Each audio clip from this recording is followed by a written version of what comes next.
berhubung antisipasi besok supervisi ya, jadi nanti saya akan menanyakan beberapa hal berkaitan dengan NPP Wispaksi ya.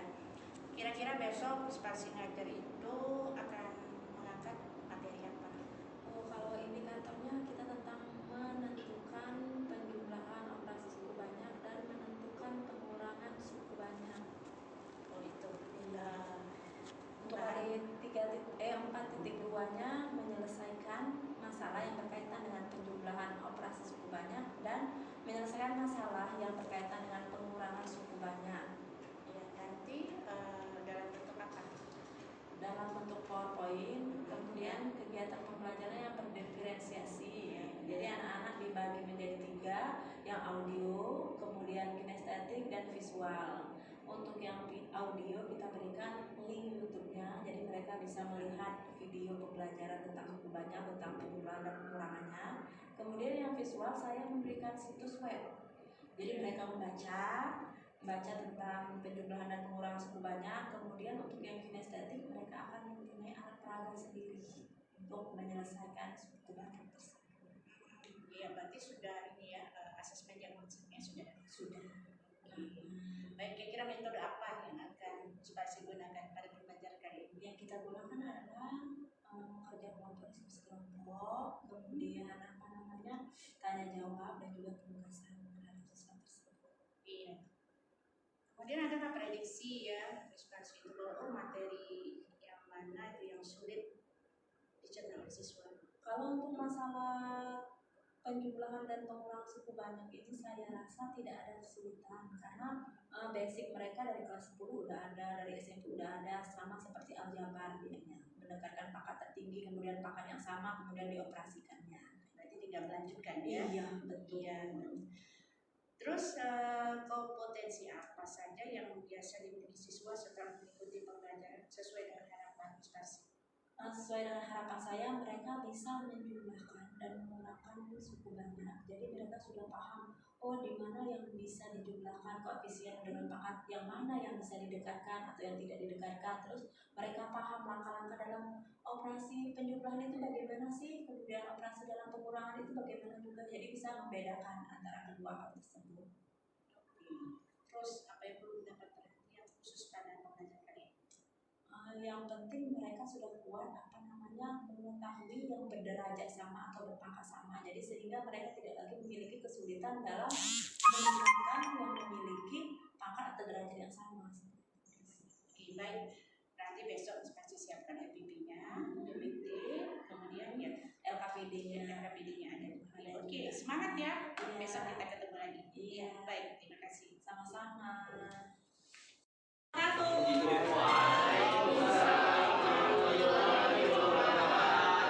Selamat siang. Sudah siap belajar matematika hari ini? Oke, untuk memulai pelajaran kita hari ini kita pimpin doa dulu ya. Sobat Toyib, silakan pimpin doanya Toyib. Baiklah, sebelum kita memulai pelajaran ini, supaya pelajaran ini menjadi berkah, alangkah baiknya kita berdoa sesuai agama masing-masing. Berdoa dimulai.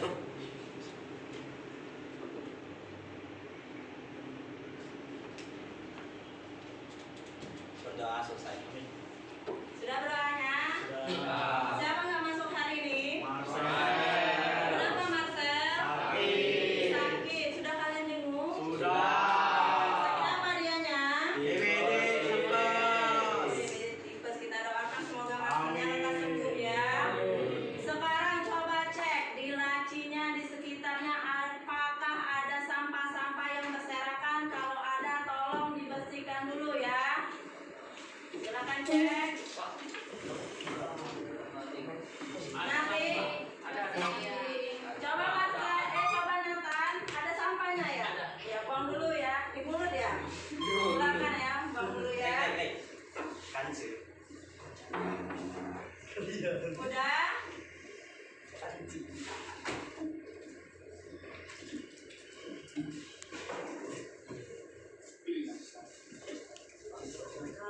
Oke, hari ini kita akan mempelajari suku banyak ya, lanjutan yang kemarin ya. Namun sebelumnya, untuk mengetahui suku banyak itu, materi yang kita pelajari itu ini ya. Apa materinya Farid? Materi kita hari ini penjumlahan dan pengurangan. Oke, sekarang perhatikan di sini ya, ada indikator dan kompetensi dasar. Jadi bisa kalian lihat bahwa kita akan menganalisis keterbagian dan faktorisasi polinom, kemudian menyelesaikan masalah yang berkaitan dengan faktorisasi polinom. Namun untuk hari ini kita akan menentukan penjumlahan antar suku banyak dan pengurangan antar suku banyak. Kemudian keterampilannya yang akan arahkan hari ini yaitu menyelesaikan masalah yang berkaitan dengan penjumlahan antar suku banyak dan pengurangan antar suku banyak ya. Sekarang sebelum masuk ke penjumlahan dan pengurangan ya, tujuan kita satu.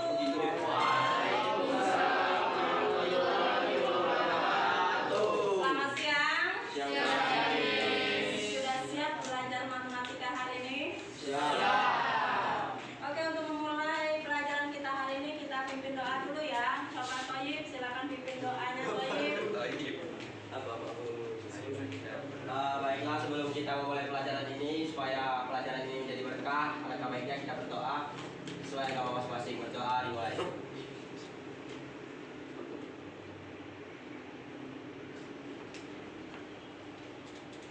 Berdoa selesai. Sudah berdoanya? Siapa nggak masuk hari ini? Kenapa Marcel? Sakit. Sudah kalian jenguk? Sakit apa dianya? Tipes. Kita doakan semoga Marcelnya lekas sembuh ya. Sekarang coba cek di lacinya, di sekitarnya apakah ada sampah-sampah yang berserakan. Kalau ada tolong dibersihkan dulu ya. Silakan cek. Nanti coba coba Nathan, ada sampahnya ya? Ya buang dulu ya, di mulut ya. Silakan ya, buang dulu ya. Udah?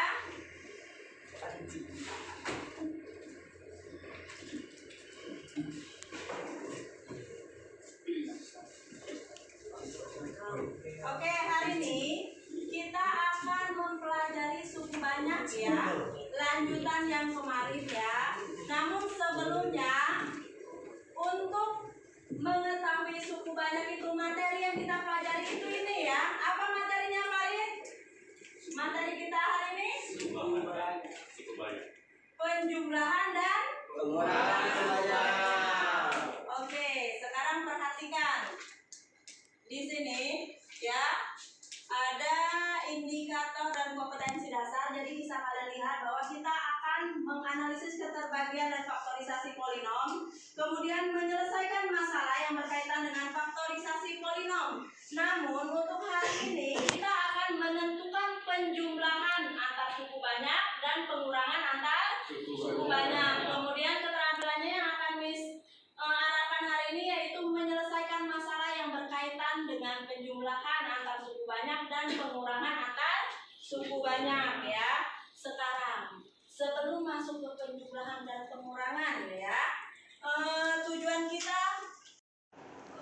Baik, assalamualaikum Miss Marsi. Waalaikumsalam, Miss. Bagaimana kabarnya hari ini? Alhamdulillah sehat, Miss. Iya, kemarin saya sudah observasi ya ketika Miss Marsi mengajar ya di kelas IPA 1 ya, pembelajaran matematika. Nah, apa harapan Miss Marsi dari perbincangan hari ini?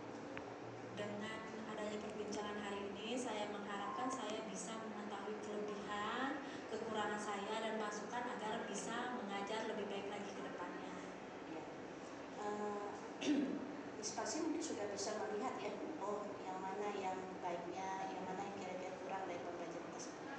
Iya benar, saya sudah bisa melihat di mana bagian kelebihan saya, di mana juga kekurangan saya dalam proses pembelajaran itu, Miss. Karena dalam pelaksanaannya itu kan pasti ada kekurangan dan kelebihannya. Jadi untuk yang kelebihannya saya melihat bahwa anak-anak antusias dalam pembelajaran matematika IPA itu. Bahkan mereka sangat aktif dalam bertanya, rasa ingin tahunya mereka yang begitu besar. Untuk kekurangannya saya kira saya mungkin masih ada 1 atau 2 orang anak yang mungkin belum bisa aktif seperti yang lainnya, seperti itu, Miss. Nah, untuk menghadapi siswa yang masih belum aktif itu, kedepannya apa yang akan dilakukan? Kedepannya untuk mengatasi anak-anak yang belum aktif itu saya akan memberikan contoh-contoh, mungkin bukan hanya 1-2 contoh ya Miss ya. Kemudian mengajak dia berbicara secara pribadi, lalu kita ajari dulu bagaimana, kekurangannya di mana, atau maunya seperti apa belajarnya. Karena saya lihat memang anak itu bisa menjadi anak-anak yang aktif, mungkin belum ada motivasi dari dirinya aja dulu. Jadi guru itu harus lebih memberikan motivasi ya, Iya, pendekatan. supaya anak itu bisa lebih menguasai pembelajaran yang kita berikan ya. Kira-kira apa perasaan Mispasi ya waktu mengajar kemarin itu? Perasaan saya sangat senang ya Miss ya, karena apa yang saya rencanakan dalam pelaksanaan itu memang sudah berjalan 100%, sudah memenuhi kemampuan mereka dengan perbedaan antara kemampuan kinestetik, visual maupun audio. Jadi mereka juga sangat antusias dan semangat dalam belajar matematika. Padahal kita tahu kan, matematika itu adalah pelajaran yang mereka anggap sulit ya Miss ya, seperti itu. Pada waktu berobservasi kan, Mispasi punya rencana-rencana ya saat pembelajaran. Kira-kira rencana-rencana itu tercapai nggak ketika pembelajaran berlangsung? Sudah tercapai ya Miss ya, saya rasa sudah tercapai bahkan hampir 100%, mungkin hanya 1 atau 2% lah yang belum tercapai, yaitu ada siswa yang masih belum aktif, itu saja saya kira ya Miss. Nah, wajar ya kalau masih ada 1 atau 2 orang. Nah, kira-kira ke depannya itu Mispasi akan melakukan apa supaya siswa lebih tertarik pada pembelajaran matematika? Saya akan memberikan masalah-masalah kontekstual yang berkaitan dalam kehidupan sehari-hari dan meyakini mereka bahwa matematika itu tidak sesulit yang mereka kira. Matematika itu dalam kehidupan nyata sangat bermanfaat karena tidak bisa luput dari matematika. Semua pekerjaan yang kita lakukan ini juga berkaitan semua matematika. Jadi mereka juga bisa berpikir bahwa oh, matematika itu bukan hanya teori, tapi juga kontekstual dalam kehidupan sehari-hari. Saya sudah mengamati ya Mispasi mengajar dari perencanaannya, prosesnya, dan antusiasnya siswa. Ya sih kalau menurut saya kalau masih ada 1-2 orang itu masih wajar ya. Berarti Mispasi harus lebih mengadakan pendekatan lebih lanjut ya. Apa sih kekurangan mereka ya, di mana mereka tidak mampunya. Baik, sampai di sini dulu ya Mispasi. Terima kasih atas waktunya. Assalamualaikum warahmatullahi wabarakatuh.